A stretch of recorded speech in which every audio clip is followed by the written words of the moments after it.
Bien, bonjour à toutes et tous. J'espère que vous m'entendez bien. Je vois que vous êtes de plus en plus nombreuses et nombreux à nous rejoindre. Il est 14h15 à ma montre, donc nous allons pouvoir débuter cette troisième table ronde de notre journée nationale Avenir et rôle des sages-familles de demain, organisée par les 4 fédérations associatives de la branche de l'aide et de l'accompagnement à domicile, dont vous voyez le logo normalement en bas de votre écran, donc ADDOM, ADMR, FNAF, CSF et UNA. Je suis pour ma part Gauvin Tuzet, chargé de mission famille et petite enfance à l'UNA, l'Union nationale de l'aide, des soins et des services au domicile, et je serai donc l'animateur de cette table ronde. Alors après avoir évoqué lors des 2 tables rondes de ce matin les questions de l'aide à domicile en protection de l'enfance et avoir abordé les aspects de prévention et de périnatalité dans le secteur du domicile, cette table ronde, cette troisième table ronde, se concentrera sur la relation, le nexus handicap-parentalité, et notamment sur le rôle, ou plutôt l'action des sages-familles dans ce champ du handicap, en abordant également les besoins des familles accompagnées au quotidien par les professionnels de l'aide à domicile.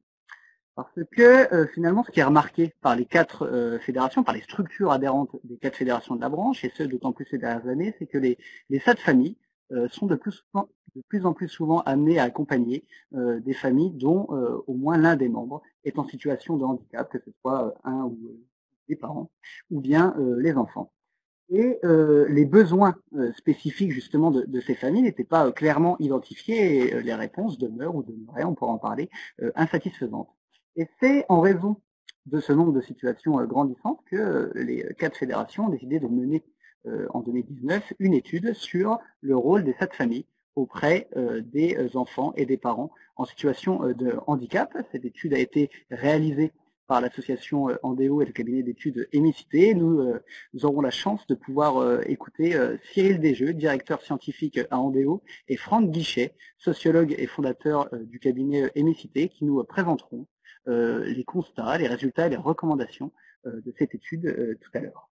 Et puis, nous bénéficierons également, lors de cette table ronde, d'éclairage plus terrain, je dirais, par des représentantes de cette famille de nos réseaux, soit Emmanuelle Petitot, directrice de l'AMFP 14, l'association d'aide aux mères, aux familles et aux personnes du Calvados, qui a mis en place depuis 2019 le dispositif Souffle et Respire pour accompagner les familles d'enfants ayant des troubles du développement et du comportement.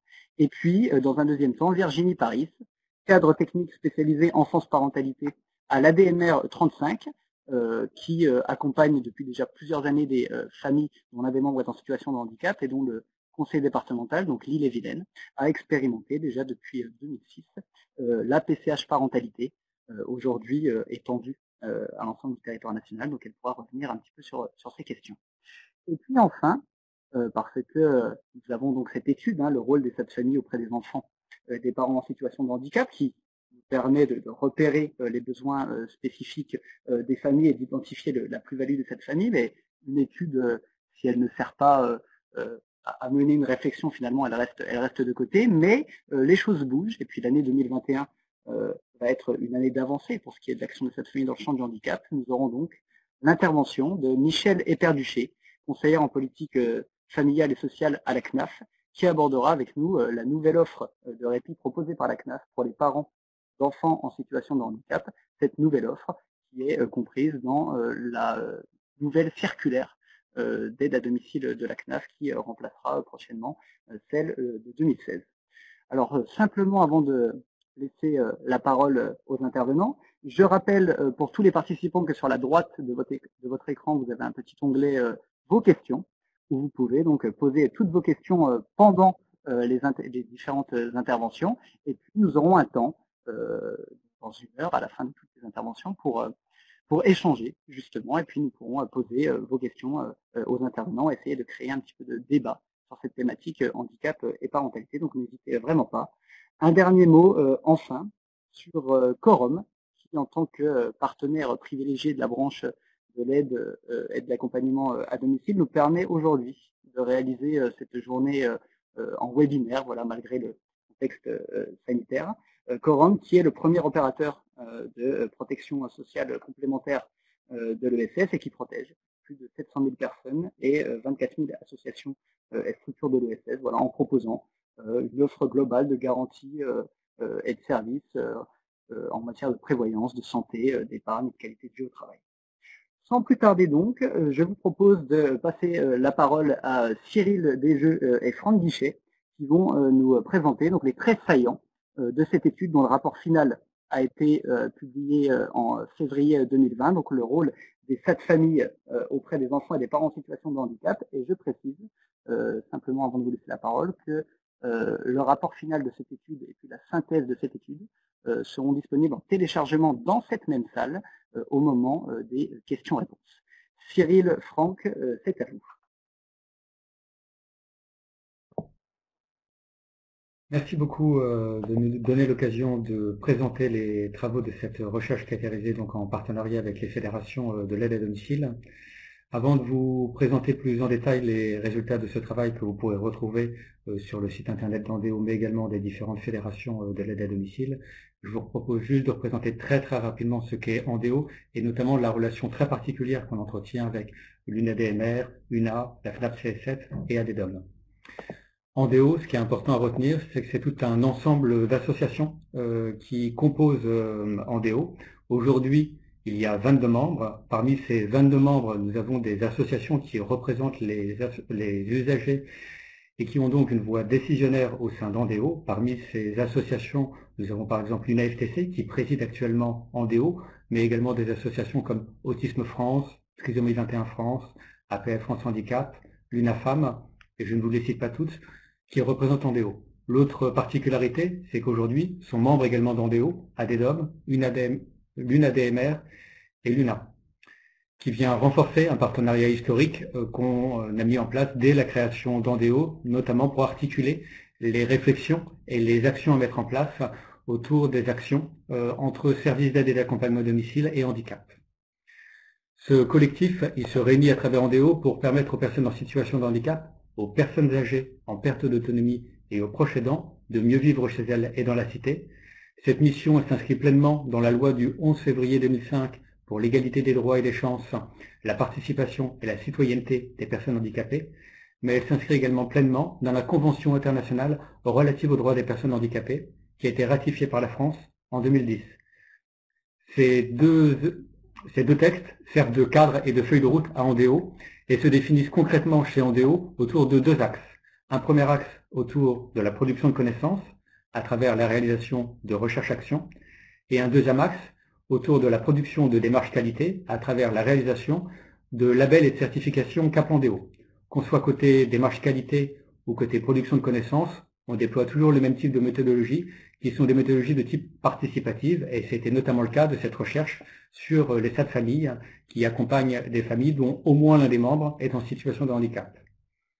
Pour avoir également un bon environnement de ce qu'est Andéo, dans quel cadre on construit nos différentes actions, au niveau démarche qualité, c'est important de voir qu'on œuvre plus globalement sur d'autres domaines d'activité que les services à la personne. On a effectivement notre certification service à la personne qui est en général assez connue des acteurs du domicile, mais dans le secteur du médico-social, on a également une certification qui vise spécifiquement les établissements et services qui accompagnent des personnes autistes, et également une certification qui vise spécifiquement les établissements et services médico-sociaux qui accompagnent des personnes polyhandicapées. On a un deuxième secteur d'activité également dans lequel on déploie des démarches qualité, qui est autour de la mobilité, avec une certification qui vise spécifiquement les transports, tout ce qui va être transport collectif, transport individuel, transport à la demande, transport accompagné, et également un label qui est à destination des prestataires d'aide technique, qui vont proposer des aides techniques en lien avec la mobilité. C'est tout ce qui est canne, déambulateur, fauteuil manuel, fauteuil électrique. On ne labellise pas l'aide technique à proprement bien parler, mais bien la qualité de service qui sera rendue par ces prestataires. Enfin, un troisième domaine d'activité, c'est autour des proches aidants, avec un label qui est déployé auprès des organismes qui ont engagé des actions en faveur de leurs salariés qui peuvent être par ailleurs proches aidants. L'enjeu de ce label, c'est de valoriser les actions que ces organismes peuvent mettre en place pour favoriser l'articulation entre vie privée et vie professionnelle pour ces proches aidants qui peuvent être salariés d'une entreprise, d'une association ou d'un organisme public. Ce contexte étant mis, effectivement, on a réalisé en partenariat avec ADEDOM, UNADMR, UNA et FNAP-CSF un travail spécifique sur le rôle des 7 familles auprès des enfants, mais également des parents qui sont en situation de handicap. Ce travail il a pu être réalisé grâce au soutien de la CNAF, mais également de la DGCS et de la MSA, et il a été réalisé, comme l'a rappelé Gauvin en préambule, par Andéo, en collaboration avec Émicité. Pour rappeler les contextes et l'enjeu, en tout cas, de cette étude, comme l'a rappelé également Gauvin, on se rend compte aujourd'hui que les sages-familles interviennent de plus en plus souvent auprès de familles dont au moins l'un des membres est en situation de handicap et se retrouvent finalement à cheval entre plusieurs politiques publiques, entre des politiques familiales, les politiques de protection de l'enfance et les politiques du handicap. Ce croisement rend plus compliqué ou demande plus de finesse dans l'accompagnement qui pourrait être proposé auprès de ces familles dans le cadre d'un sage-famille.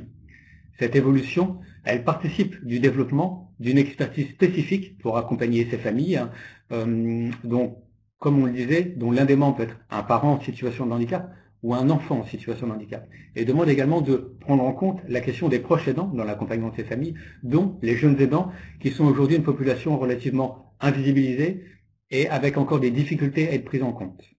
L'enjeu de tout ce travail, de cette recherche et de cette production de connaissances, c'est bien d'arriver à repérer des pratiques dans le cadre des sages-familles en termes d'aide et d'accompagnement qui soient spécifiques pour pouvoir accompagner ces familles au caractère particulier, puisque l'un des membres est en situation de handicap.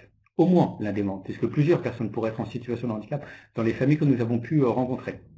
Pour réaliser ce travail, on s'est appuyé d'ailleurs sur des entretiens de familles, mais également d'auxiliaires et de TISF, et également de directeurs de services. Ces entretiens, ils ont permis de mieux comprendre les impacts des interventions qui pouvaient être réalisées au sein de ces familles pour soutenir la parentalité, mais également les pratiques éducatives et de soins des parents, ainsi que la qualité de la relation parent-enfant lorsque l'un des membres est en situation de handicap. L'enjeu, c'était également, à travers ces entretiens, de mieux connaître le fonctionnement lorsqu'ils interviennent auprès de ces familles qui ont cette particularité. Enfin, cette recherche avait également pour objectif d'arriver à mieux identifier la plus-value auprès de ces familles de l'intervention d'une TISF et de pouvoir valoriser ce rôle au sein de cet accompagnement. Pour rentrer plus dans les détails, je vais passer la parole à Franck qui va vous présenter quelques monographies et qui va vous exposer à travers ces monographies un certain nombre de besoins, de difficultés et de pertinence à voir intervenir un sage-famille auprès de ces familles.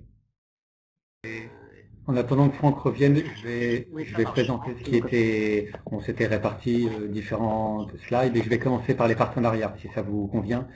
Ça laissera à Franck de se préparer.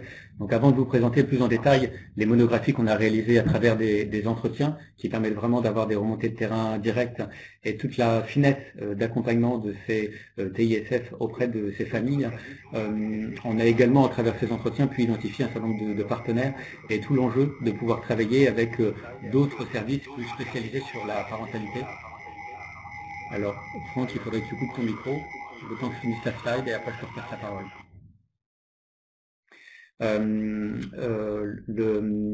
Donc ces partenariats, ils ont notamment une importance puisque sur différents territoires existent des services spécialisés dans la parentalité qu'on peut appeler des SASP, services d'aide et de soutien à la parentalité, ou des SAAP ou des SAPPH. Alors les SASP et les SAP sont plutôt notamment, il y en a beaucoup dans le nord de la France, mais quelques-uns dans l'ouest et un petit peu en Alsace. Le SAPPH, c'est deux services qui existent, un en Île-de-France, un autre du côté de Strasbourg. Vous avez également le Centre Papillon de Bordeaux, qui est également un organisme ressource autour de la parentalité et des parents en situation de handicap. Parentalité singulière, qui est également un partenaire qui a pu être identifié sur le territoire, ou le LAEP Capucine, qui est également un organisme ressource sur ces questions-là. Vous avez également un certain nombre de SAVS et SAMSA, donc services d'accompagnement à la vie sociale ou services d'accompagnement médico-sociaux pour adultes handicapés, qui peuvent aussi avoir développé une spécialité sur le soutien à la parentalité. Mais aujourd'hui, ces services sont inégalitairement répartis sur les différents territoires, et ce qui fait qu'on retrouve en tout cas encore des difficultés de collaboration, non du fait que les services existent, mais du fait du manque de services sur certains territoires. Et lorsqu'ils existent sur un territoire, on a des difficultés notamment à pouvoir mettre en place des temps de synthèse, de coordination et de réunion entre les différents services, puisque une des problématiques est d'arriver à avoir les financements nécessaires pour mettre en place ces temps de réunion. Aussi bien du côté de ces services parentalité, qui sont souvent des services ad hoc et qui ne sont pas, à l'exception des SAVS, SAMSA, des services médico-sociaux et qui ont souvent des financements très limités, mais également du côté SAD-famille, qui n'ont pas toujours les moyens nécessaires pour pouvoir débloquer ces temps de coordination. Une des particularités qui a été montrée en mettant en perspective ces différents services, c'est toute la particularité des SAD familles qui jouent vraiment un rôle autour de l'accompagnement au quotidien des familles, là où les services parentalité qui ont pu être cités, de type SASP, SAP ou SAPPH, jouent plutôt un rôle de coordination et de supervision. On a donc une particularité pour les SAD familles qui est vraiment une approche globale de la situation de la famille et une approche de proximité. Voilà pour donner les quelques éléments, en tout cas, qui nous semblaient importants autour des questions de coopération qui pouvaient exister entre donc les SAD familles et d'autres acteurs de la parentalité dans le champ du handicap. Franck, je te repasse la parole donc pour revenir sur les monographies et décrire un peu plus en détail comment fonctionnent ces SAD familles qui vont intervenir. Bien, j'espère que ça y est, on me reçoit bien. Désolé pour ces petits aléas techniques, hein, ça fait partie de ce qu'on est tous habitués à gérer les uns et les autres depuis qu'on est passé en distance sur quasiment toutes nos réunions. Peut-être pour démarrer, avant de présenter les monographies, on avait commencé par un premier volet un peu quanti. On avait envoyé un questionnaire au SAD famille juste pour s'assurer, prendre la mesure de la réalité du problème que posait le handicap dans leur service. On avait eu 70 réponses qui nous indiquaient qu'on avait 8 SAD sur 10 qui nous disaient accompagner régulièrement des familles avec une personne en situation de handicap. Mais ils ne savaient pas nous dire combien précisément, puisque le handicap n'est pas un fait générateur, donc l'information concernant le handicap d'un membre de la famille n'était pas toujours recueillie. Et puis parfois également, les SAD ne savaient pas caractériser plus finement le type de handicap, tout simplement parce qu'ils n'avaient pas toujours accès au diagnostic précis de la déficience ou des incapacités. Donc, on avait au moins pu vérifier par questionnaire que 80% des SAD familles étaient régulièrement sollicités pour intervenir dans des familles où l'un des membres était en situation de handicap.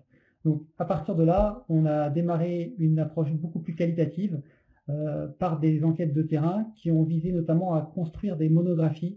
Alors, une monographie, hein, c'est une description de la situation en recueillant le point de vue des différents protagonistes, que ce soit celui de la famille qui est accompagné, bien souvent le parent, puisque les enfants, néanmoins, les enfants ont également pu s'exprimer. Pour ça, il y a des observations qui ont été réalisées. Il s'agissait principalement d'accompagner un intervenant, que ce soit une TISF ou une auxiliaire de vie sociale, dans l'une de ces interventions habituelles au sein de la famille. Des entretiens ont également été réalisés avec les différents intervenants, les TISF ou les auxiliaires de vie sociale qui accompagnaient les familles. Et puis également avec les responsables de secteur ou les responsables de structure. Et en plus de ce recueil de données terrain, on a également organisé 2 focus group, qui sont donc un entretien plus collectif, l'un réunissant une dizaine de professionnels, d'intervenants, qui ont pu échanger sur des situations qu'ils rencontraient les uns et les autres, et puis un autre focus group avec 3 responsables de structure. Alors, on a réalisé des monographies en lien avec les différents financeurs ou prescripteurs des SAD familles, en commençant par la CAF. Donc, le handicap n'est pas un fait générateur qui constitue un motif d'intervention, ou n'était pas, mais il peut en revanche constituer une circonstance aggravante qui justifie l'intervention. Alors, on a rapidement observé que le handicap, les SAD familles pouvaient le masquer pour obtenir de l'aide, surtout si elle était en lien avec le handicap, mais en mobilisant d'autres causes qui également étaient concernées par la situation. Alors, une famille bénéficiant de ces interventions, c'est par exemple la famille Ndiaye. Bien sûr, tout est anonymisé, on a donné des noms fictifs, qui est une famille de réfugiés avec 6 enfants, et quand j'ai pu les rencontrer, la maman était enceinte du 7e. Alors, la TISF qui intervient a rapidement compris que les jumelles de 16 ans avaient un souci. Elle a commencé à discuter avec la maman. Il s'avère qu'elles ont une déficience cognitive. Un diagnostic a été posé et les jumelles sont accueillies dans un IME. Néanmoins, la TISF, elle intervient pour toute la famille. Quand je l'accompagne, elle vient avec son grand panier contenant tout un tas de jeux, d'activités, de coloriage destinés à tous les enfants d'âges différents au sein de la famille. La coopération dans cette situation est très efficace entre les différents acteurs, notamment l'UDAF qui s'est occupé de trouver un logement pour cette famille, le SAD famille qui intervient, et puis l'IME. Ce sont 3 acteurs qui se parlent, qui ont réussi à travailler ensemble. L'objectif là est clairement d'arriver à retrouver un équilibre au sein de la famille, sauf que l'intervention dure 6 mois et que la seule solution pour poursuivre les interventions qui sont perçues comme nécessaires par tout le monde, ça serait de continuer en ASE au titre de la prévention. Voilà ce qui interroge sur ce genre de situation. Dans le prolongement, les interventions des FAD-familles qui sont réalisées au titre de la MSA ont des faits générateurs qui sont plus ou moins identiques à ceux des CAF, mais avec des conditions d'intervention, un nombre d'heures et un barème de participation des familles qui peut être différent, défini localement selon les CAF. Alors, une des situations dont on a décrit, on a dressé le portrait dans l'étude, c'est celle d'une famille dont les grands-parents sont particulièrement impliqués dans l'accompagnement de la maman qui s'avère avoir eu un accident vasculaire cérébral pendant sa grossesse qui a causé une hémiplégie. S'en est suivi une rupture du couple. Le couple n'a pas tenu le choc et cette maman a été obligée de quitter le domicile et de retourner vivre chez ses parents qui ont en plus la malchance d'habiter un département voisin, qui provoque une petite difficulté en termes de continuité de droit. Alors la MSA a permis d'intervenir sur une durée d'une centaine d'heures pendant 6 mois et en plus la maman a obtenu des aides humaines au titre de la PCH qui étaient utilisées principalement par les TISF pour s'occuper de l'enfant, puisque la maman, en raison de son handicap, n'avait plus toute la capacité à pouvoir s'occuper de son jeune enfant. Néanmoins, il restait beaucoup de besoins non couverts, les nuits, les week-ends et même parfois en journée. Et donc, c'était les grands-parents, qui sont tous deux âgés de plus de 75 ans, qui étaient mobilisés pour relayer, remplacer la maman. À la fin des aides de la MSA, qui étaient accordées au titre du motif naissance, une nouvelle demande a été faite sur le motif de rupture familiale. Mais néanmoins, ça n'a pas pu se corréler parfaitement et il y a eu 1 mois de rupture de prise en charge. Donc vous voyez comment il faut réussir à basculer d'une demande à l'autre avec les risques de rupture qui peuvent se générer. Une troisième situation qui illustre les interventions réalisées au titre de la PMI. Alors les FAD-familles sont sollicités suite à des difficultés rencontrées par une famille durant la périnatalité et même jusqu'à l'accueil du jeune enfant à l'âge de ses 6 ans. Ce sont pour des besoins ponctuels et puis en fonction des départements qui financent ces interventions, il peut y avoir un reste à charge ou un nombre d'heures, là encore variable. Donc pour illustrer ces interventions au titre de la PMI, c'est la situation de cette maman qui se dit elle-même complètement dépassée. Elle se retrouve très isolée avec 2 jeunes enfants. Le plus grand est âgé de 2 ans et demi et le nouveau-né de 4 mois. Le papa vient à peine de retrouver un emploi après une longue période de précarité, de recherche d'emploi.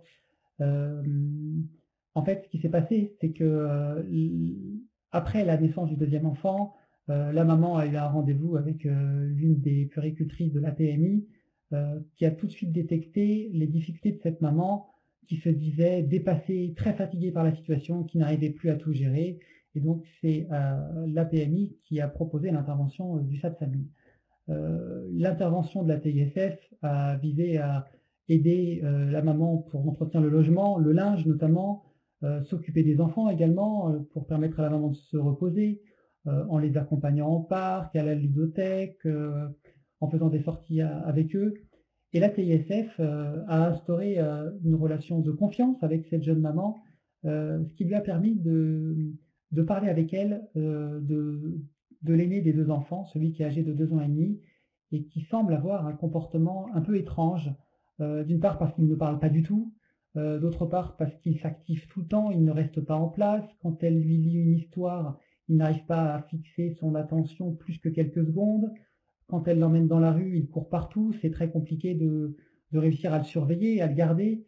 Il ne répond pas à son prénom quand on l'appelle. La TISF n'a pas exprimé d'emblée toutes ses inquiétudes à l'égard de sa maman, mais a construit avec elle une relation qui a permis à la maman de parler elle-même de ses propres inquiétudes. Et c'est comme ça qu'on fait, je crois, les TISF dans l'intervention du cadre familial réussissent à faire émerger une parole qui est souvent difficile pour les jeunes familles à exprimer. Enfin, une dernière illustration, ce sont les interventions qui sont réalisées au titre de l'ASE. Alors l'ASE, ce sont des interventions pour des familles qui sont orientées par le département sur des motifs tels que le risque de maltraitance, le soutien à la fonction parentale ou à un retour en famille après une mesure de protection. Bien souvent, c'est également aujourd'hui une partie de l'activité des SAD familles concerne les visites en présence d'un tiers qui représentent une activité croissante. La durée de l'accompagnement est contractualisée avec le département et la mission du SAD famille est d'apporter une forme de prévention, un accompagnement éducatif auprès de la famille. Alors, une situation qui illustre ce type d'intervention, c'est celle d'une TISF qui accompagne une famille dont les deux parents souffrent de troubles psychiques. Il s'agit d'un jeune couple âgé d'une vingtaine d'années qui a déjà un long parcours dans l'aide sociale et qui a deux enfants, l'aîné de 4 ans et le dernier de 1 an. Quand la maman a accouché de l'aîné, le couple était sans domicile, donc la garde de l'aîné a été immédiatement retirée. L'intervention du SAD famille a été mise en place à partir de la naissance du deuxième enfant.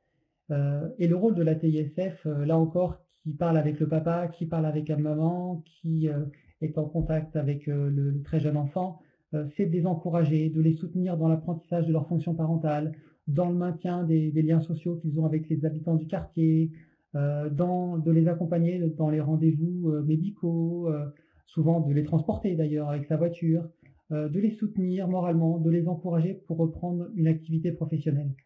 Quand j'ai demandé à ce couple comment ils se représentaient le rôle de la TISF, ils m'ont dit quand on avait des visites médiatisées en présence d'une psy, on avait tout le temps l'impression d'être jugé dans notre capacité à être parents. Et avec la TISF, c'est tout à fait différent. Elle, on a l'impression qu'elle ne voit que le positif dans ce qu'on fait, dans ce qu'on apprend à faire.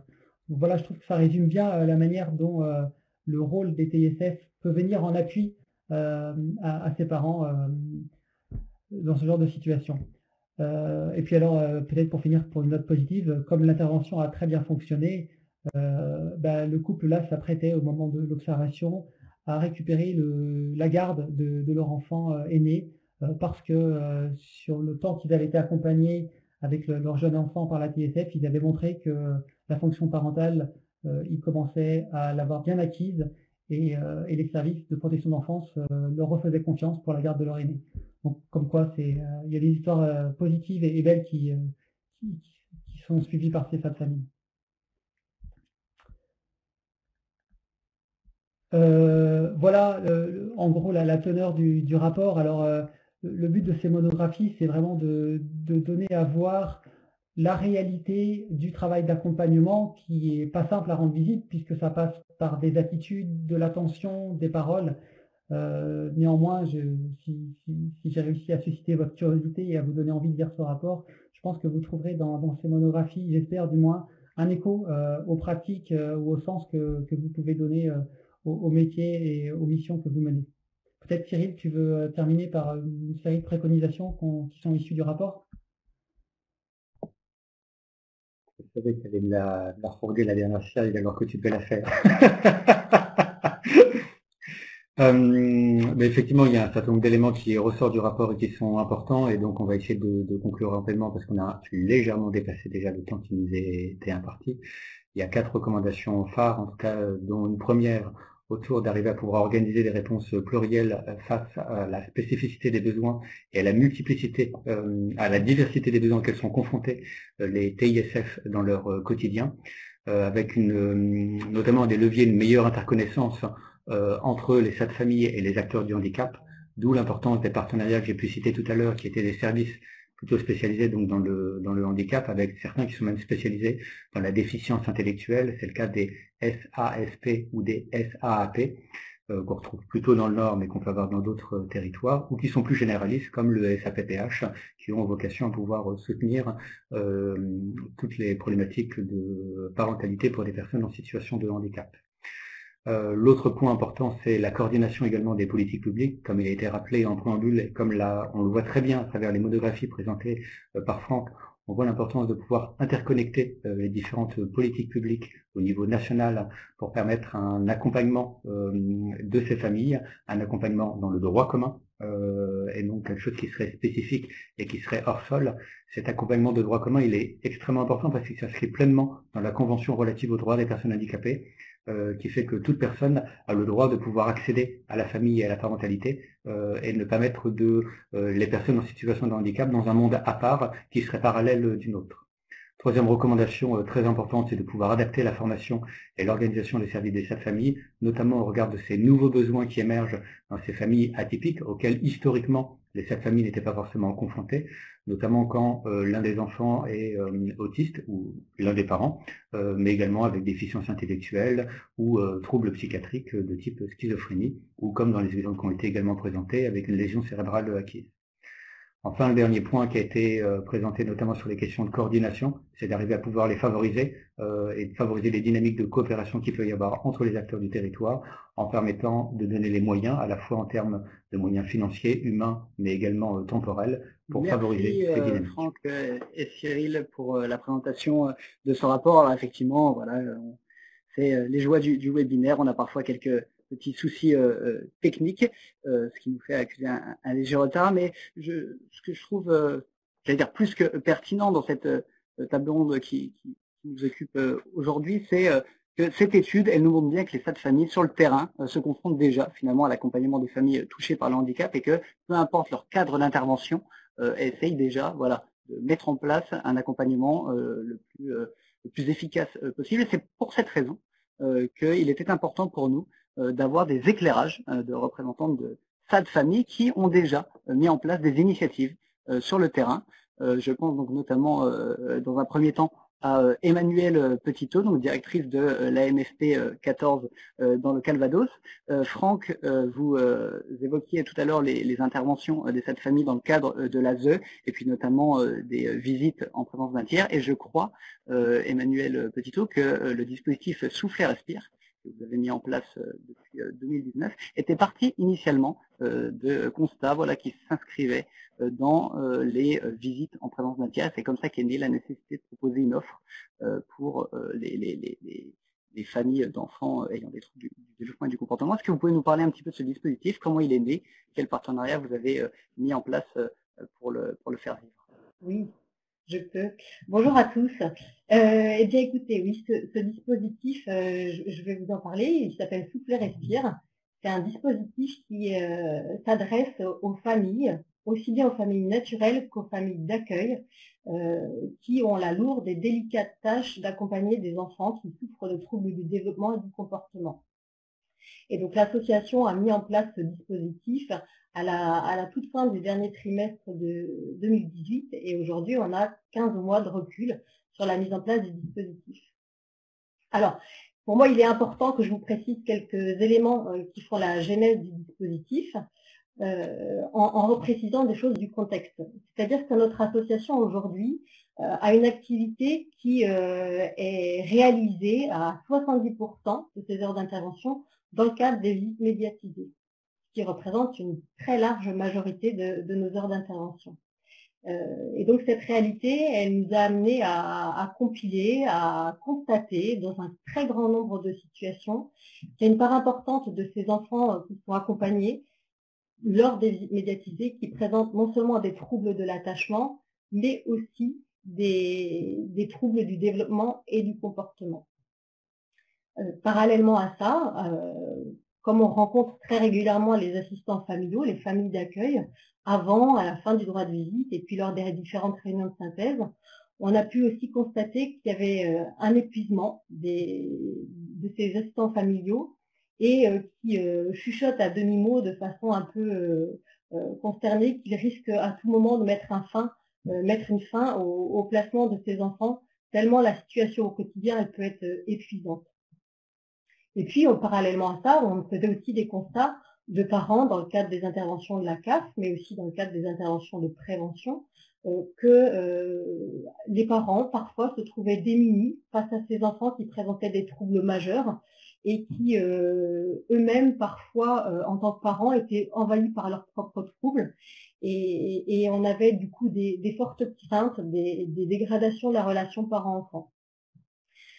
Parallèlement à ce contexte plus auprès des parents et des enfants, on a eu aussi des interpellations régulières de la part des foyers de l'enfance du département qui nous ont sollicité pour organiser des prises en charge pour des enfants qui avaient des troubles très prononcés dans les collectifs au sein des foyers et qui mettaient en tension l'équipe d'éducateurs, mais aussi la vie sur les groupes qui était devenue parfois très très difficile tant les troubles étaient majorés justement par le collectif. Et donc nous avions pris l'habitude d'intervenir dans des prises en charge individualisées pour ces enfants qui présentaient des troubles du développement et du comportement.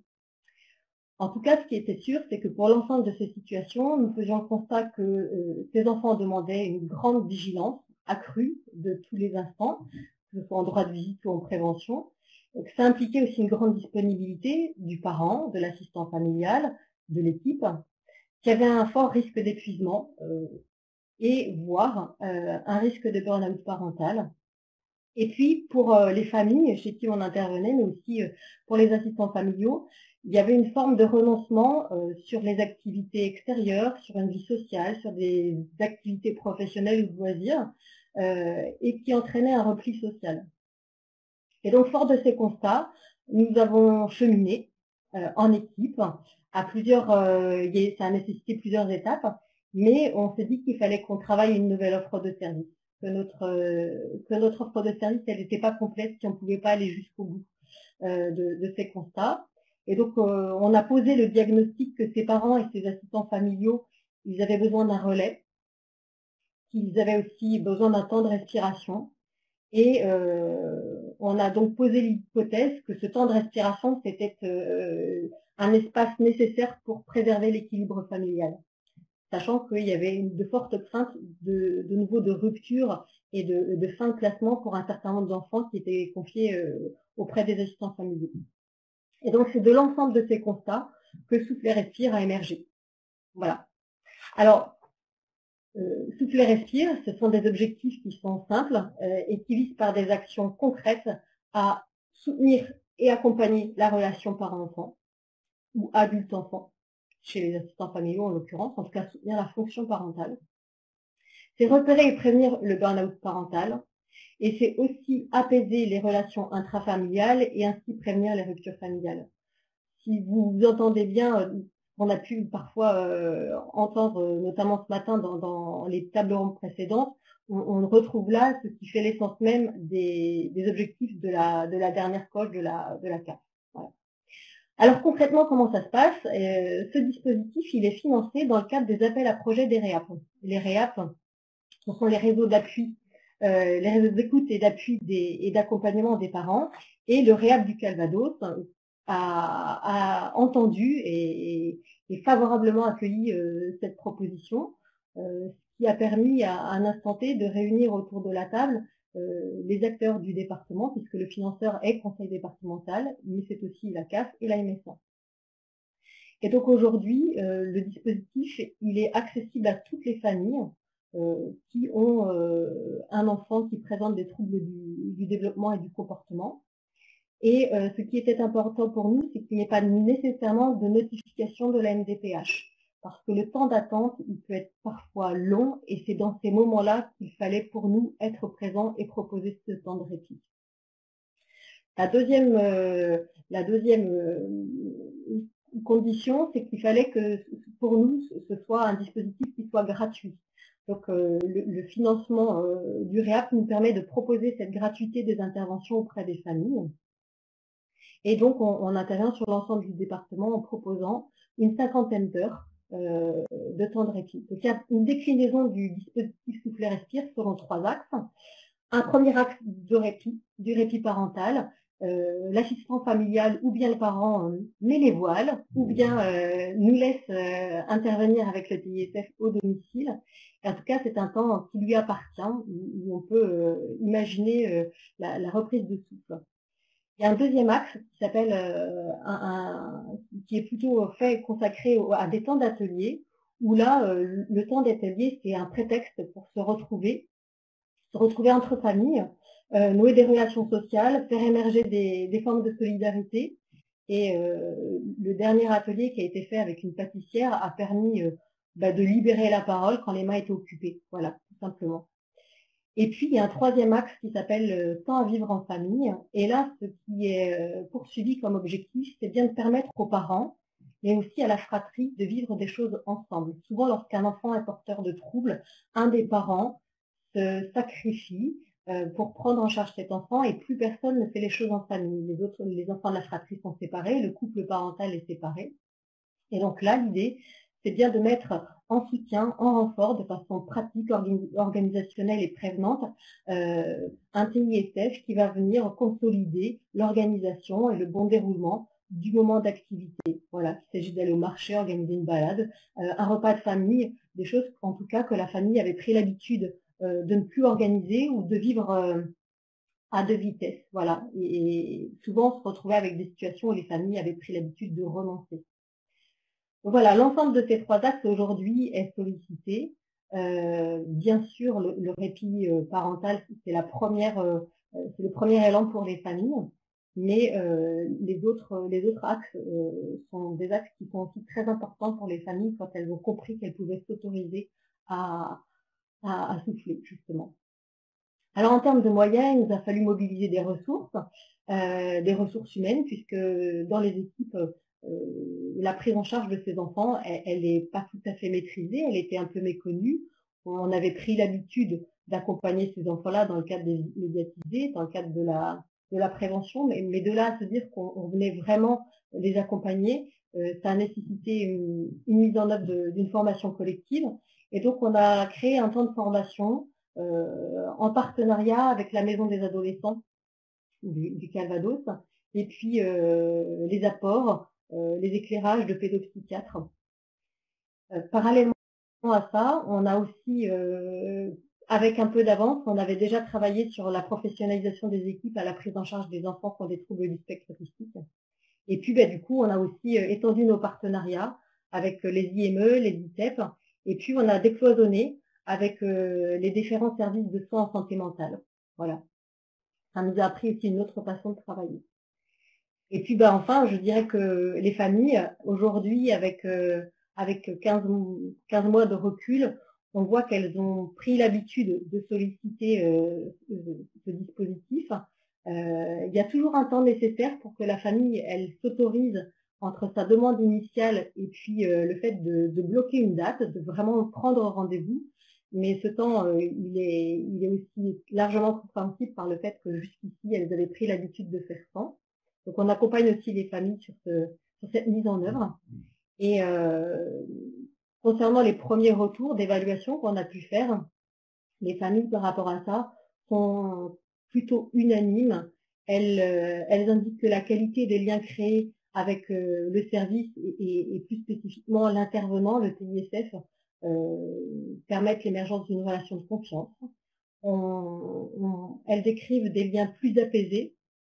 La famille retrouve aussi des moments de partage et les assistants familiaux comme les parents évoquent une charge mentale moins forte pendant quelques heures. Ça, c'est un ensemble des éléments qui sont tangibles, très concrets et qui nous permettent du coup de vouloir poursuivre ce dispositif. On se rend compte qu'en tout cas, plus que jamais, avec la période qu'on vient de traverser et qui se poursuit, nous avons pris la mesure du besoin croissant de ces familles de pouvoir être accompagnées avec bienveillance. Et quand elles formulent parfois à demi-mot ce besoin, il faut pouvoir prêter l'oreille. Voilà. Merci Emmanuel Petitot pour ce partage d'initiatives que je qualifierais d'inspirant. Et puis j'ai relevé également quelque chose de très intéressant qui était, vous avez parlé du REAP en disant que finalement plutôt que d'opposer ces financements, voilà, conseil départemental, CAF, MSA, on se met tous un peu autour de la table pour construire un projet au service des familles. On a également sur un autre territoire qui est l'île-et-Vilaine, j'allais dire une autre structure, la DMR 35, qui accompagne également depuis plusieurs années des familles dont l'un des membres est en situation de handicap. Et puis notamment, ce département d'Ille-et-Vilaine avait expérimenté depuis 2006 la PCH parentalité. Virginie, pareil, vous êtes cadre technique enfance parentalité à l'ADMR 35. Est-ce que vous pouvez nous parler un petit peu de ce que, à l'échelle de l'ADMR 35 et également d'une certaine manière dans le cadre de cette PCH parentalité depuis déjà quelques années, vous mettez en place pour accompagner les familles en situation de handicap? C'est la parole. Merci, bonjour à tous. Donc effectivement, je vais compléter un petit peu ce qui a déjà été dit par Monsieur Desjeux et Monsieur Guichet. Je vais pas revenir sur les monographies qui sont effectivement celles que nous vivons aussi au quotidien.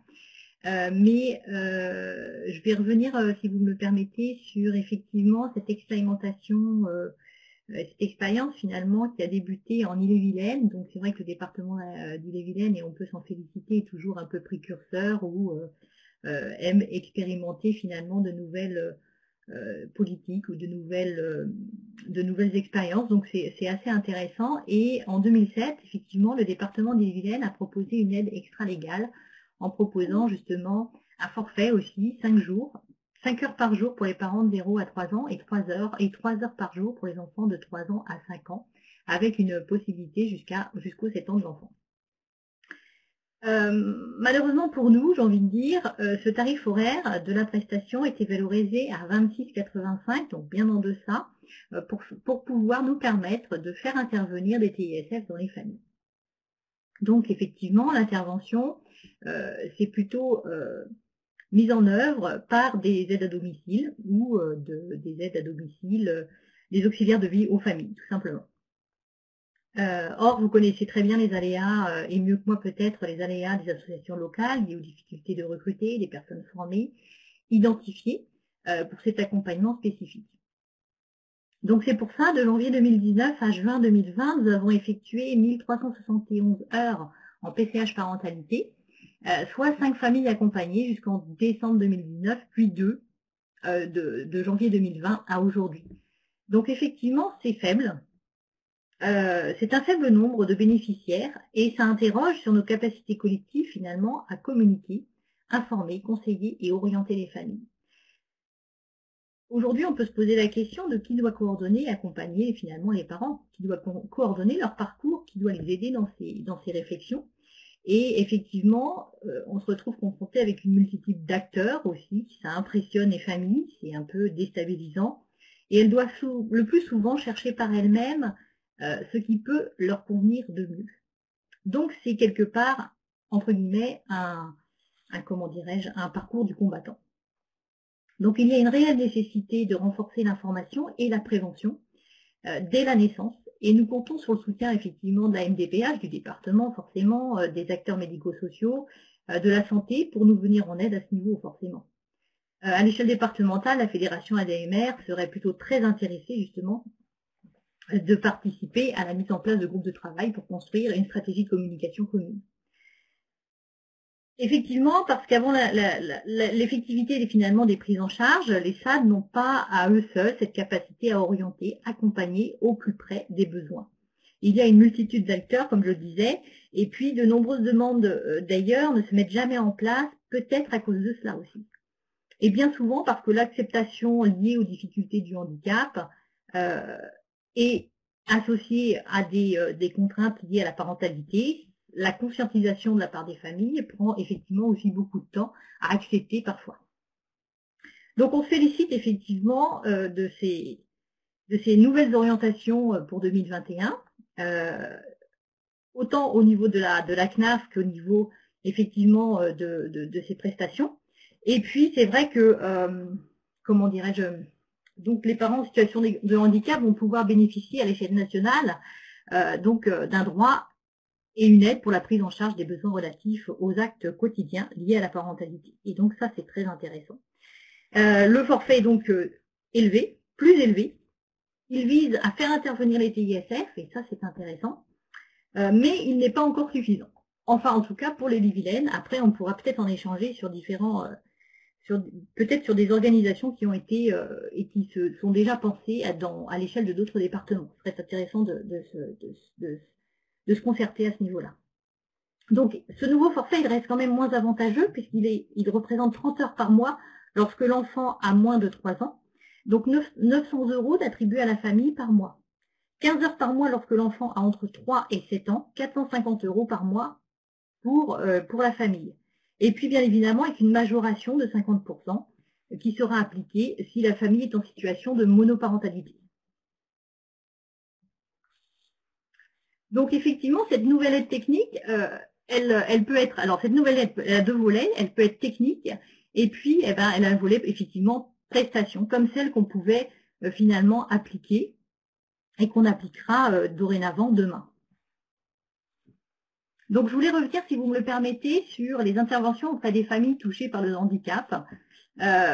Effectivement, jusqu'à aujourd'hui, nous utilisions les prises en charge ASE, PMI, et CAF pour apporter rapidement de l'aide aux familles et pour surtout permettre de proposer des interventions TISF.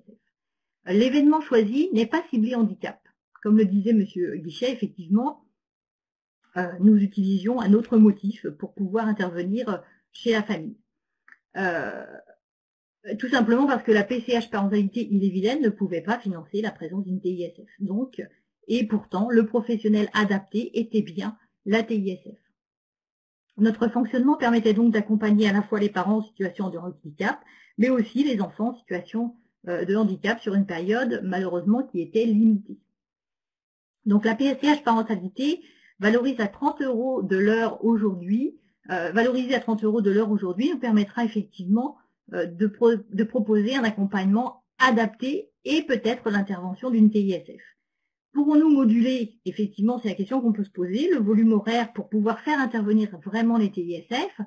Et puis, comment dirais-je, la mise en œuvre de notre projet n'est pas encore définie. Donc, il nous faut réfléchir en concertation avec les partenaires du domicile aussi, du département, pour pouvoir s'ajuster et vérifier la faisabilité en toute cohérence. Et proposer une offre adaptée aux familles et aux partenaires puisqu'il nous faudra communiquer. Donc l'idée, c'est de proposer sur le territoire du département, très clairement, et là j'invite mes collègues à nous rassembler pour cela, mais une offre cohérente et bien évidemment sans effet concurrentiel, comme on l'a toujours fait en Ille-et-Vilaine. Il me semble important également de revenir sur l'accompagnement de qualité et concerté avec les familles. Effectivement, ces accompagnements nécessitent des temps hors intervention. Pourquoi? Parce que ces temps hors intervention permettent aussi d'adapter la pratique de nos salariés et puis d'amener à la réflexion, de construire l'accompagnement comme il est nécessaire. Donc le temps de préparation, alors ça peut être des temps de préparation, ça peut être des temps de coordination, des temps d'analyse de la pratique qui sont nécessaires. Et nos professionnels qui sont qualifiés, TISF, doivent s'inscrire dans ces dynamiques-là. Quand il s'agit d'une prise en charge ASE, par exemple, les SAD TISF évaluent en partenariat avec les collègues des CEDAS, s'inscrivent et participent dans le projet personnalisé de l'enfant et de sa famille. Il adapte son intervention, ce professionnel, en fonction des besoins, fixe ses objectifs opérationnels avec la famille, dans l'optique bien souvent de rechercher l'adhésion et surtout développer le lien de confiance. Et dans toutes les situations complexes, c'est la même situation, c'est le même constat et la même méthodologie, j'ai envie de dire, qu'il faudrait appliquer. Le professionnel est acteur de l'accompagnement et il doit rendre actrice la famille, pour entre autres éviter toute forme de consumérisme inapproprié et aussi faire sens ensemble. À ce jour, seules les salles familles structurées pour ça permettraient cet accompagnement de qualité, car aujourd'hui, on est organisé quelque part pour ça. Mais ça nous invite à réfléchir sur la nécessité de diversifier nos équipes, d'accompagner, donc plusieurs questions se posent à nous, et de les former continuellement. Et ça, la formation, c'est aussi du temps hors intervention, et qu'il faut aussi savoir valoriser. Si bien pour faire face aux contraintes financières et de recrutement, parce que nous y sommes confrontés, nous allons peut-être devoir réfléchir à constituer des équipes pluriprofessionnelles dédiées aux familles en fonction des nouveaux besoins, des spécificités de ces prises en charge. En tout cas, il nous semble important que l'action parentalité et handicap évolue dans ce sens, même si je sais qu'en exprimant ça, j'en dis peut-être, j'en demande un peu beaucoup au vu des évaluations qui qui se jouent, des évolutions qui se jouent aujourd'hui. Et puis, permettez-moi de terminer sur la nécessité de communication et d'inscription des SAD-familles dans le champ partenarial. Parce que pour qu'un droit soit utilisé, il nous faut collectivement communiquer. Et en direction des familles, tout d'abord, de la naissance, dès la naissance, et surtout coordonner les parcours. En clair, il nous faut une prise en charge préventive, précoce et accompagnée. N'oublions pas que les familles auront le choix de leurs prestataires avec cette nouvelle politique. Il nous faudra certainement, on va dire ça comme ça, construire une démarche de qualité, sécurisée, pourquoi pas par le biais d'un conventionnement partenarial avec des institutions. Il nous faudra donc, nous les SAD-familles, nous organiser, communiquer, tout en renforçant notre inscription dans les nouvelles dynamiques partenariales, type les plateformes de coordination, d'orientation, les PCPE, les communautés 360, toute cette nouvelle arborescence qui vise justement à mieux coordonner l'offre de services et à proposer au plus proche et au plus près des besoins des familles. Et effectivement, il faut qu'on s'y inscrive dans ce champ partenarial qui est effectivement indispensable pour qu'on puisse travailler les uns avec les autres, mieux se connaître pour mieux se reconnaître. Merci, voilà. Merci Virginie Paris, merci pour cet éclairage. Vous avez soulevé énormément de questions intéressantes sur la nécessité de diversifier les équipes, sur la nécessité de communiquer aussi autour de l'action des SAD-familles. Je crois que les fédérations du domicile ont également leur rôle à jouer là-dedans pour valoriser aussi tout ce que vous mettez en place sur le terrain. Donc merci pour cet éclairage sur cette expérimentation qui est déjà bien expérimentée autour de la PCH parentalité en Ille-et-Vilaine et puis qui s'étend depuis le 1er janvier 2021 sur tout le territoire national. Vous avez notamment soulevé donc les avancées réalisées par la branche famille sur ces questions. On constate bien donc par votre témoignage, celui de Emmanuel, et puis également par la présentation de l'étude de Cyril et Franck, qu'il y a donc la nécessité de construire des cadres clairs dans lesquels les SAD-familles pourront s'inscrire afin d'accompagner les familles en situation de handicap. Et je crois pouvoir dire que c'est une ambition qui aujourd'hui est partagée par la CNAF. Et nous avons donc Michèle Epère-Duché avec nous, qui est conseillère en politique familiale et sociale à la CNAF et qui va donc revenir avec nous. Il y a un petit écho, mais je vais couper mon micro, sur la nouvelle offre de répit pour les parents d'enfants en situation de handicap. Michèle, c'est à vous. Merci Gauvin. Bonjour à toutes et à tous. J'espère que vous m'entendez bien. Gauvin, est-ce que je pourrais avoir le PPT, s'il te plaît?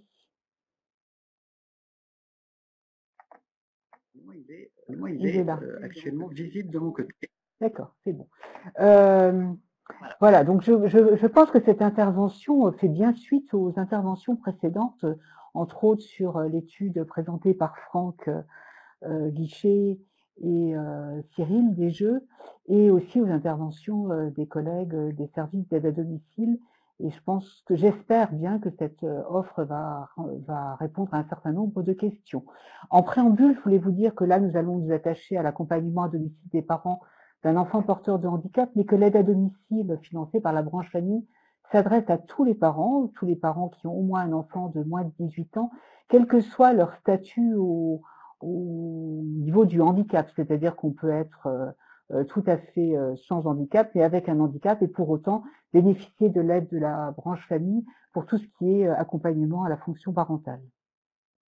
Donc, je vais revenir sur le contexte. En fait, il y a un certain nombre, une conjonction d'éléments qui ont fait que nous en sommes arrivés à proposer cette offre. Donc déjà, la convention d'objectifs et de gestion dont parlait Camille Debeny ce matin, qui, dans sa politique de soutien à la parentalité, a commencé à pousser le répit parental et familial. Donc là, on est en train d'ailleurs, au niveau de la branche famille, de démarrer un groupe de travail pour bien définir ce que peut être le répit parental et familial à compter du début d'année, où on va essayer de définir ce que c'est que le répit parental et familial dans le cadre, entre autres, aussi des 1000 premiers jours avec la DGCS. Donc il y a eu cette coge. Ensuite, les différentes études, dont celle d'unicité, et les expériences des CAF, puisque les CAF, depuis une bonne dizaine d'années maintenant, expérimentent autour du répit familial. Alors, c'est pas exactement ce que je vais vous présenter, mais certaines CAF financent sur leurs fonds locaux la possibilité pour les services d'aide à domicile d'intervenir dans les familles hors de la présence des parents. Et donc, ça permet aux parents de souffler, de prendre du temps pour eux, d'avoir des loisirs. Ces expériences des CAF nous ont montré aussi que parfois, les parents avaient du mal à se détacher de leur enfant et avaient du mal à accepter cette offre parce qu'ils ils ont envie de s'occuper de leur enfant, ils ont du mal à lâcher prise, on va dire. Donc nous allons aussi, par notre offre, essayer de répondre à cette problématique. Donc ces différentes études, ces expériences en CAF, les différents rapports qu'il y a pu avoir, nous ont montré que un enfant, enfin, qui avait besoin d'un accompagnement au domicile des parents, même si un enfant n'est pas encore reconnu par la MDPH, parce que sans reconnaissance MDPH, il y a on n'a pas l'allocation pour les enfants porteurs de handicap, donc il n'y a pas de financement. Donc on s'est rendu compte que ces parents souvent étaient démunis. D'ailleurs, les monographies présentées par Franck Guichet ont bien montré aussi que parfois un enfant n'était pas encore reconnu par la DPH handicapé, mais pour autant, il y avait des besoins et des parents et des enfants. On s'est aussi rendu compte que les parents, parfois, étaient effectivement démunis par rapport aux démarches et donc avaient besoin d'informations, d'un soutien, d'accompagnement, même parfois physique, pour aller dans les différentes administrations, les différents services médicaux pour les accompagner avec leurs enfants. Il y a aussi l'accompagnement des parents qui ont du mal aussi à accepter le handicap de leur enfant. Par exemple, parfois on sent bien qu'un enfant, quand il naît, il est différent des autres, c'est pas facile, mais pour autant, un parent voit toujours chez son enfant un enfant qui va bien et a du mal à accepter le handicap. Donc une TSF au domicile peut aussi aider à prendre conscience de la difficulté de l'enfant. Et enfin, les parents d'enfants porteurs de handicap ont parfois un besoin de souffler. D'ailleurs, on l'a vu avec la période que nous vivons et surtout le premier confinement, où des parents se sont retrouvés avec leur enfant porteur de handicap et qui n'allaient plus ni à l'école ni dans des établissements spécialisés et qui avaient besoin de souffler, qui n'en pouvaient plus d'être avec leur enfant 24 heures sur 24. Donc, nous avons la coche, nous avons les expériences des CAF, nous avons les études, et enfin, nous étions aussi dans une démarche depuis 2 ans de simplification du dispositif de l'aide à domicile qui était complexe. Tous les SAD qui sont derrière leur écran le savent, hein, et les caisses d'allocation familiale aussi. Ce qui était compliqué, c'est qu'il y avait un certain nombre de faits générateurs il fallait répondre à un certain nombre d'enfants pour chaque fait générateur, avec des enfants qui devaient avoir moins de 12 ans, moins de 16 ans. Enfin, il y avait toute une difficulté pour tout le monde de gérer ce dispositif, et peut-être aussi que c'est pour ça aussi que le dispositif n'était pas saisi comme il aurait fallu l'être. Donc, nous avons décidé de le simplifier. Et dans cette simplification, nous avons entraîné l'histoire du répit parental et familial en acceptant une absence du parent du domicile. Jusqu'à présent, lorsqu'il y avait une intervention d'une TISF ou d'une AES-AVS, un parent ne pouvait pas s'absenter du domicile puisque on était sur l'accompagnement de la parentalité, sur l'aide aux tâches ménagères ou quotidiennes, sur le faire avec les familles, mais on n'acceptait pas que le parent s'absente du domicile. L'aide à domicile n'était pas de la garde d'enfants. On s'est rendu compte que c'était pas possible parce que dans la réalité, les parents s'absentaient parfois de domicile parce qu'ils avaient des démarches tout simplement à faire. Donc on a décidé d'ouvrir à tous les parents bénéficiaires de l'aide à domicile, déjà dans un premier temps 25% d'absence, quelle que soit la thématique, quel que soit le motif d'intervention, et pour les parents d'enfants porteurs de handicap à 50%. Qui est un démarrage, un bon début pour travailler sur le répit. Donc l'offre d'accompagnement que peut proposer cette nouvelle circulaire qui va sortir d'ici peu c'est donc de proposer dans la thématique inclusion ce matin, Camille Debeny vous a présenté les 4 thématiques, donc qui sont autour de la périnatalité, arrivée d'un enfant, puisque dans cette thématique on a grossesse, naissance et adoption, la dynamique familiale, la rupture familiale et enfin l'inclusion.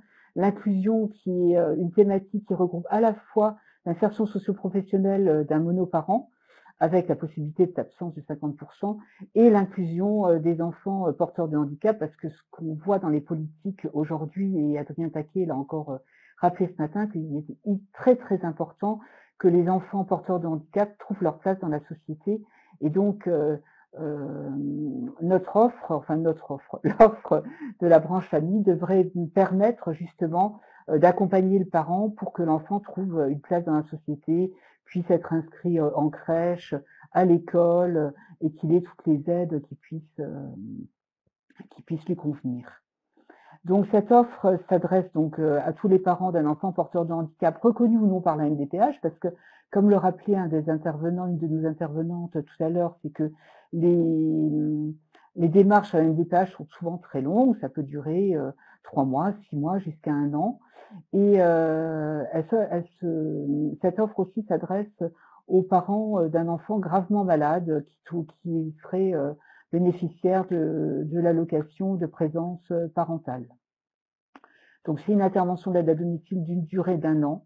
Cette durée d'1 an, ça reprend un peu ce que c'est que l'aide à domicile de branche famille, c'est-à-dire que on a toujours inscrit l'aide à domicile dans la branche famille sous une aide temporaire pour qu'elle puisse être là un certain temps, donc 1 an là, pour pouvoir trouver des solutions pérennes. Mise en œuvre par une TISF et enfin avec cette possibilité d'absence du parent du domicile à hauteur de 50%. Pour les 50%, ce que je voudrais préciser, c'est que c'est pas forcément, je sais pas, il y a une intervention de 4 heures au domicile, c'est le lundi par exemple, et le lundi suivant une autre intervention de 4 heures, c'est pas forcément 2 heures par intervention. Ça peut être une présence avec le parent de la TISF pendant 4 heures et la semaine suivante, 4 heures d'absence totale du domicile pour le parent. Ce qui va lui permettre aussi de peut-être aussi sortir avec ses autres enfants ou d'avoir une vraie activité pour souffler. Alors le public ciblé, c'est le public, pour rester cohérent en fait dans la branche famille, on s'est dit qu'il fallait, puisque le handicap est quand même un sujet très important aussi pour la branche famille, qu'il fallait aussi qu'on retrouve des critères qui existent ailleurs, et entre autres, dans le cadre du bonus inclusion handicap, il y a un certain nombre de familles qui... le bonus inclusion handicap, c'est un financement complémentaire pour les établissements d'accueil du jeune enfant qui permet lorsqu'on accueille un enfant porteur de handicap ou en reconnaissance de handicap, par exemple, ça va être un enfant qui va être donc soit qui touche déjà l'allocation d'éducation d'enfants handicapés, un enfant qui va être inscrit dans un parcours bilan intervention précoce après une intervention par une plateforme départementale de coordination et d'orientation. C'est un enfant qui va être pris en charge par un centre d'action médico-sociale précoce, un enfant orienté par la MDPH, voilà. Un certain nombre de critères qui seront bien sûr bien indiqués dans la circulaire. Et enfin, donc les enfants des parents bénéficiaires de l'AJPP, donc des enfants gravement malades. Donc notre offre, l'offre de la branche famille pour d'accompagnement à domicile, c'est donc, en fait, ça va contenir plusieurs objectifs. Le premier, comme toutes les offres de l'aide et d'accompagnement à domicile, c'est soutenir les parents dans leur rôle d'entretien et d'éducation, c'est-à-dire on va aider les parents, peut-être que ça peut être, par exemple, un parent qui a une aide dans le cadre de la naissance, par exemple, d'un enfant, et on se rend compte que l'enfant va pas très bien, ça va peut-être aussi être un soutien pour aider le parent à s'organiser avec cet enfant, peut-être à organiser aussi l'appartement, la maison, pour que l'enfant soit bien accueilli. Donc ça, c'est le premier rôle de la TISF. Ensuite, c'est de contribuer à l'inclusion sociale de ces enfants, et entre autres, entre autres de trouver les bons interlocuteurs à l'extérieur du domicile, peut-être le bon établissement d'accueil du jeune enfant, la bonne crèche, peut-être un endroit où de temps en temps l'enfant peut être pour être socialisé lorsqu'il est petit, et ensuite aider aussi à toutes les démarches de reconnaissance par la MDPH. Et enfin, permettre un répit parental et familial. Un répit parental et familial, c'est à la fois un répit pour les parents, tout simplement. Ça peut être le répit, c'est pas forcément souffler, avoir des loisirs, mais ça peut être simplement avoir une démarche administrative à faire et ne pas avoir à son enfant avec soi. Et puis un répit familial, c'est peut-être aussi permettre à une famille de souffler sans l'enfant porteur de handicap. Et je vois aussi un quatrième objectif aussi, parce que c'est l'expérience des CAF qui me le font dire, c'est que parfois aussi offrir un répit ou aux parents ou à toute la famille, ça peut aussi donner un répit à l'enfant porteur de handicap. Parce que souvent cet enfant, on met beaucoup de choses sur cet enfant parce qu'on veut qu'il aille le mieux possible. Et parfois cet enfant, il est un peu, il peut être entre guillemets un peu étouffé par la famille. Donc ça lui permet aussi d'avoir d'autres relations avec d'autres personnes qui ne sont pas ses frères et sœurs ou ses parents. Et ça peut être tout à fait bénéfique aussi pour cet enfant.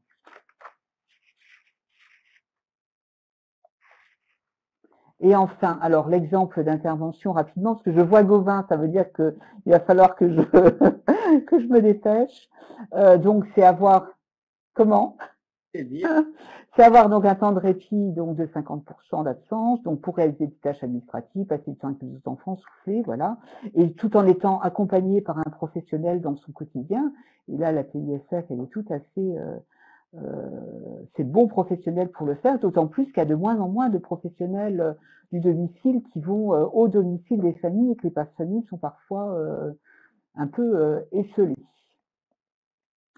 Donc là, ça reprend aussi. Donc là, on a mis toute une slide sur le partenariat à développer, parce qu'en fait, comme le disait l'intervenante avant moi, effectivement, il faut développer du partenariat. Donc, il faut développer du partenariat pour faire connaître cette offre et pour que les parents d'enfants porteurs de handicap la connaissent et puissent en bénéficier. Donc, on a listé un certain nombre de partenariats qu'il va falloir développer aussi bien au niveau national qu'au niveau local. Donc, on a au niveau local tous les représentants, enfin, au niveau national déjà les représentants des gestionnaires de structures d'accueil individuelles et collectives du jeune enfant.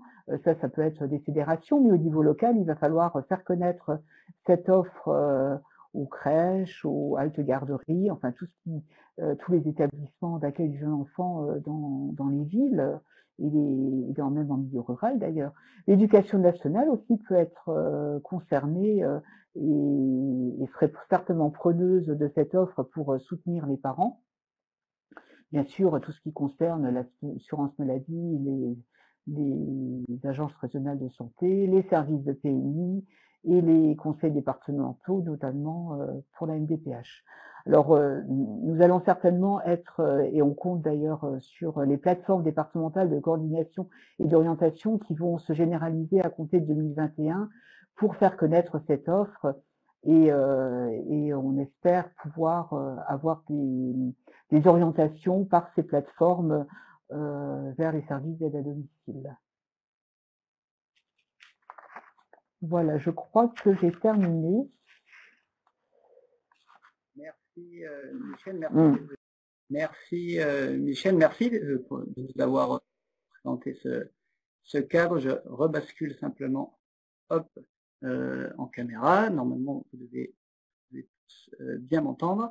Merci de nous avoir présenté cette nouvelle offre finalement de répit pour les parents d'enfants en situation de handicap. Nous avons eu des retours notamment dans le chat qui nous disaient que voilà, c'était les représentants de cette famille qui avaient le sentiment d'avoir vraiment été écoutés sur cette initiative et donc que ça crée réellement un cadre dans lequel cette famille vont pouvoir s'inscrire pour accompagner au mieux les parents d'enfants en situation de handicap. Je suis rebasculé sur un affichage qui vous permet, je le dis pour les participants, de télécharger l'étude Sad Famille qui a été présentée par des Jeux et Franck Guichet et également la synthèse. Alors je vois dans le chat que nous avons eu des questions, que les différentes interventions ont suscité quelques interrogations. Vous évoquiez, Michel, à la fin de votre intervention, la question de la nécessité de construire voilà, des partenariats, la question de la communication. Il y a quelque chose qui finalement n'a pas vraiment été abordé dans les différentes interventions et qui pourtant est revenu dans les questions, c'est la question de la formation des professionnels, la formation des TISF sur finalement ce champ du handicap, puisque dans leur formation voilà, initiale ou continue, elles ne sont pas forcément formés à ces enjeux. Je voulais demander notamment à Emmanuel Petitot et puis également à Virginie Paris peut-être dans un second temps, mais Emmanuel Petitot parce que ça a été aussi une question qui était un petit peu visée sur votre dispositif Souffle et Respire. Comment est-ce que à l'échelle de la MFP 14 vous avez géré la question de la formation des TISF de la MFP 14 pour intervenir dans le cadre de ce dispositif Souffle et Respire?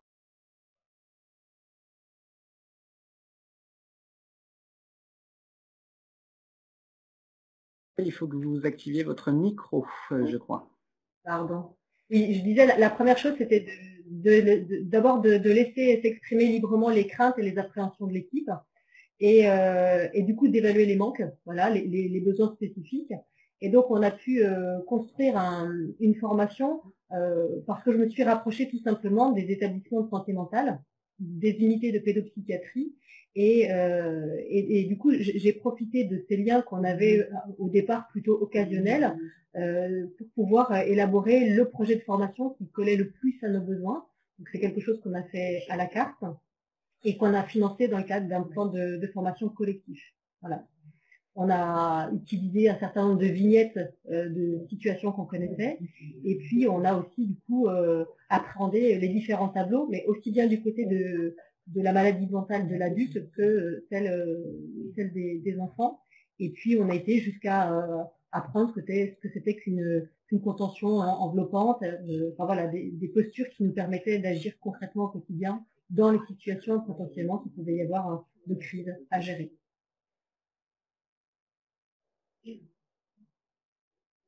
Est-ce que au quotidien, est-ce que vous avez organisé des temps d'analyse de la pratique avec les TISF justement sur ce dispositif Souffle et Respire et ces interventions auprès des familles d'enfants ayant des troubles? Alors oui, on a des demi-journées institutionnelles qui permettent avec un intervenant extérieur qui est psychologue et anthropologue de pouvoir justement travailler l'analyse des pratiques et ces situations, comme elles nous arrivent maintenant, je dirais qu'elles font partie de notre quotidien, elles prennent toute leur place dans les échanges de pratiques. Oui. Merci. Je me tourne peut-être vers Virginie Paris. Est-ce que vous aussi, ce que j'ai retenu de la réponse d'Emmanuel Petitot, c'est aussi de se rapprocher finalement des structures spécialisées, donc là en l'occurrence des structures de santé mentale pour former les TISF aux enjeux du handicap. Est-ce que de votre côté, vous avez réussi avec les acteurs, voilà, peut-être du champ du handicap, à mettre en place ce type de formation? Alors, effectivement, c'est une bonne idée, mais on l'a pas encore fait. Et on n'a pas encore développé ça, mais je vais m'en inspirer en tout cas. Et c'est vrai que nous, on a mis en place avec les psychologues de la fédération justement des temps de sensibilisation à la demande des équipes et qui permettent d'aborder la question du handicap et des difficultés dans l'intervention en fait. Et au moment des interventions. Donc il y a ce genre d'intervention qui se font régulièrement en fait, hein, et en fonction des besoins des équipes. Aussi, toutes les TISF ont suivi une formation sur un chantier qui a duré du coup 3 ans sur l'approche du handicap. Maintenant, mais plutôt sur les fragilités psychiques. Donc effectivement, on va réfléchir effectivement à réorienter ça en fonction de l'avancée de notre activité sur ce domaine-là.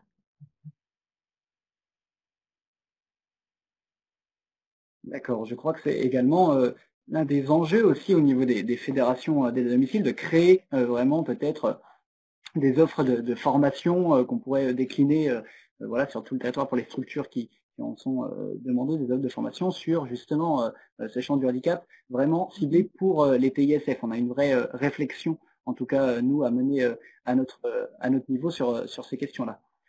D'autres questions sont venues notamment en réaction à la présentation de Michel Eperduché sur le nouveau dispositif de la CNAF. Une question, je la retrouve, je l'étais notée de côté, c'était sur et comment on peut reconnaître finalement le handicap, puisque Michel, vous avez évoqué l'idée qu'il n'était pas besoin d'avoir une notification forcément MDPH, et dans ce cas-là, la question était comment se fait la reconnaissance, comment on peut finalement se saisir de ce dispositif si le handicap n'est pas reconnu. Je crois qu'il y avait dans l'idée de la CNAF d'avoir une souplesse. Oui, effectivement, comment on reconnaît? Alors déjà, ce que je voulais dire, ce que j'ai oublié de dire tout à l'heure, c'est qu'on pouvait être sur un motif d'intervention qui peut être la naissance ou tout un autre motif qui peut être famille nombreuse ou recomposition, enfin n'importe quel autre motif, et basculer sur l'inclusion, c'est-à-dire sur le motif accompagnement d'un parent, d'un enfant porteur de handicap. Je vous dis ça parce qu'en fait, effectivement, on peut intervenir en disant il y a des soucis, et après, comme on reconnaît, on va peut-être voir le médecin généraliste qui va ensuite peut-être orienter le parent et l'enfant vers la plateforme départementale de reconnaissance précoce, ce dont je vous parlais tout à l'heure. Pour moi, c'est ça aussi, c'est prendre peut-être l'avis d'un médecin aussi. C'est pas le service d'aide à domicile, la TISF, qui va savoir répondre tout de suite, mais accompagner le parent pour aller consulter. Je ne sais pas si je réponds à la question, mais voilà. Qu'il faut aussi voilà, pouvoir rediriger, que la phase oui. Qu'il faut aussi voilà, pouvoir rediriger, que la phase aussi dans la phase de diagnostic. Attention, je crois qu'il y a un petit écho. La phase de diagnostic. Est-ce que vous pouvez couper votre micro, Michel? En tout cas, on a vraiment compris, je crois, que dans cette nouvelle circulaire qui va arriver, cette offre de répit, la phase de diagnostic et d'évaluation de la situation est vraiment importante, et c'est à ce moment-là qu'on va pouvoir se rapprocher finalement des professionnels concernés pour évaluer justement le handicap. Une question aussi qui nous vient probablement d'un adhérent des DOM, je crois que c'est un adhérent de Guadeloupe.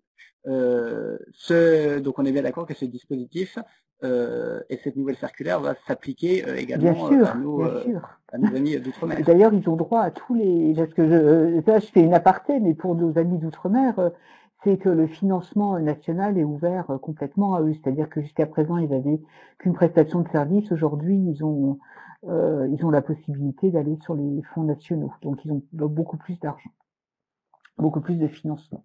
Et ça, ils pourront nous reposer la question si nécessaire. Très bien, je vous remercie. Très bien, je vous remercie. Peut-être une dernière question, parce que je vois le temps qui passe, on avait pris un petit peu de retard effectivement avec les différents problèmes techniques, et puis il faudra ensuite qu'on rebascule sur la table ronde suivante. Il y a notamment des questions sur donc la PCH parentalité qui avait été un peu plus développée effectivement par Virginie Paris, avec des questions sur est-ce que cette PCH, elle avait été expérimentée également dans d'autres départements, et puis quelle en était la forme. Alors je vais me tourner cette fois-ci vers Cyril Desjeux et Franck Guichet, puisque il me semble que dans l'étude que vous avez menée en 2019 et publiée début 2020, vous reveniez effectivement sur l'exemple du conseil départemental d'Ille-et-Vilaine, mais qu'il y avait également le département de Gironde qui avait mis en place des choses sur justement cette PCH avec un petit bonus, un petit complément pour les parents. Est-ce que vous seriez en capacité de nous en parler un petit peu sur ce qu'a mis en place le département de Gironde? Vous avez quasiment tout dit, parce qu'en réalité, au moment de la réalisation de l'étude, ils étaient juste dans les prémices de la mise en place. Ils étaient plus, alors c'est l'occasion notamment d'aborder un élément d'ancrage, ils étaient plus sur les questions d'handiparenalité, qui est une terminologie qui n'est pas reconnue au niveau national par de nombreuses associations. Alors vous en avez quelques-unes qui l'ont repris au niveau des territoires. Si j'insiste sur ce point-là, c'est qu'il n'y a pas de parentalité qui serait spécifique au handicap. D'où la vigilance à avoir sur cette terminologie-là, même si on comprend bien ce qu'elle va recouvrir. et c'est la terminologie qui avait été retenue par la Gironde, mais dans sa mise en œuvre, à ma connaissance, très vite est arrivé, il y a dû y avoir 6 à 12 mois de mise en œuvre entre la Covid et la mise en place de l'extension d'un nouveau domaine dans la PCH du Maine. On se retrouve avec un nouveau droit qui s'est ouvert. D'accord. Merci pour cet éclairage. Oui, effectivement, je rebasculais un petit peu sur l'étude, et c'était voilà l'idée de pouvoir accorder 1 à 2 heures par jour supplémentaires de PCH aux futurs parents sur cette thématique antiparentalité dans le département de la Gironde. Merci Cyril. Une toute dernière question, parce que ça nous vient un petit peu aussi au fil de l'eau. Je vais rebasculer peut-être vers Michel. Une question sur est-ce qu'il y a eu une réflexion justement dans cette nouvelle circulaire, et puis on bascule peut-être dans une thématique un peu plus générale, mais une réflexion sur le reste à charge pour les familles. Alors je sais que j'ai déjà peut-être quelques éléments de réponse, mais c'est voilà une réflexion qui va peut-être courir sur toute l'année 2021 avec peut-être des avancées en termes de dispositifs financiers à partir de 2022. Je crois qu'il y a cette réflexion qui est oui, effectivement, qui est en train de se faire du côté de la CNAF, sur le reste à charge. Pour l'instant, on n'a pas avancé, mais c'est vrai qu'on sait que c'est un... Votre caméra simplement. Ah, excusez-moi. Est-ce que vous pouvez remettre votre Voilà, caméra désolé.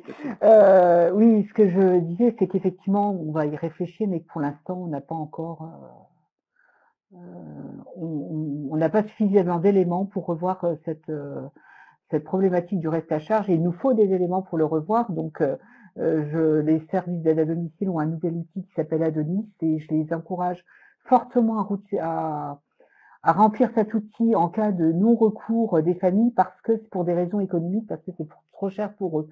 Donc plus on aura d'éléments autour de ce reste à charge, plus on pourra retravailler dessus. Mais pour l'instant, nous n'avons pas suffisamment d'éléments pour le faire. Mais c'est dans nos têtes. Il y a une réflexion qui... Oui. Oui, il y a une réflexion qui est un petit peu à l'œuvre en ce moment, et puis on verra pour l'année 2022. Il est 15h44, ça sonne un petit peu la fin de cette troisième table ronde. J'espère à toutes et tous qu'elle vous a plu. Je remercie encore une fois les différents intervenants de s'être prêtés au jeu de ce webinaire. Parfois on a quelques soucis techniques, mais dans l'ensemble c'est plutôt bien passé. Et puis pour les personnes qui sont également inscrites à la dernière table ronde, on se retrouve donc à 16h15, si je ne dis pas de bêtises, et je regarde un petit peu l'écran avec les autres présentateurs, à 16h15 pour la quatrième table ronde sur les enjeux autour du métier de TISF, donc qui s'intitule TISF, un métier d'avenir, et qui sera animé par Sarah Ferrandi de l'ADMR et Elsa Masson de ADEDOM.